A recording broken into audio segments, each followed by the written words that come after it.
Po bëhet gati një muaj plot që nga data kur janë mbajtur zgjedhjet e fundit parlamentare në Kosovë. Komisioni Qendror Zgjedhor ka përfunduar para pak ditësh numërimin e votave në tërësi, duke përfshirë ato të diasporës, votat me postë dhe votat me kusht. Ende nuk kemi një rezultat zyrtar nga zgjedhjet e 9 shkurtit e kësaj asnjë qeveri të re. KQZ-ja që nga dita e parë e mbajtjes së zgjedhjeve ka pasur probleme me numërimin e votave, e ky procesi numërimit më pas është i zgjatur. Qytetarët tani më janë në pritje të shpalljes së rezultateve të fundit dhe vendimit se kush do të formojë qeverinë e re. Tashmë dihet se Lëvizja Vetëvendosje është sërish fituese e këtyre zgjedhjeve, mirë po i duhet një partner koalicioni për ta formuar qeverinë. Por sa kohë ligjore deri te formimi i qeverisë së re, çfarë mund të ndodhë nëse te i kalohet ky afat? Lidhur me këtë çështje kanë folur njohës të fushës së juridikut. Avokati Ardian Bajraktari ka thënë se afati për formimin e qeverisë fillon nga certifikimi i rezultateve zgjedhore.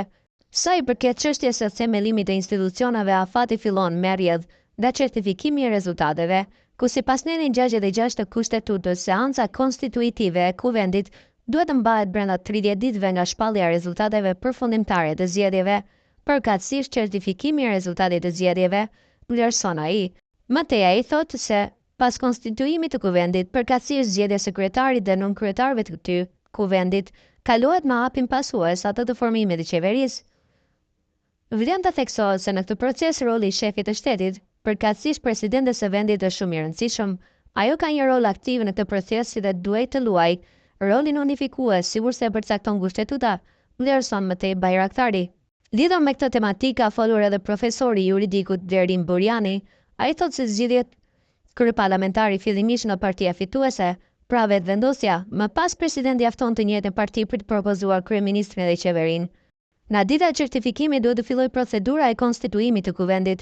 Kjo punë ndodh shumë shpejt brenda dite. Zgjedhet kryeparlamentare nga grupi më i madh parlamentar që është Vetëvendosje. Pastaj presidenti ka për obligim kushtetues të ftojë partinë fituese dhe të propozojë kryeministrin dhe qeverinë. Afati kushtetues të rrjedh nga dita e kërkesës së presidentes për partinë fituese. Afati kushtetues është 15 ditë. Nëse dështon, atëherë jepet rasti për herë të dytë Vetëvendosjes me të njëjtën procedurë që të propozojë një kandidat tjetër për kryeministër. Afati rrjedh nga dita kur presidentja e fton partinë fituese me dhënë një emër të dytë për kryeministër dhe listën e ministra, vlerëson profesori.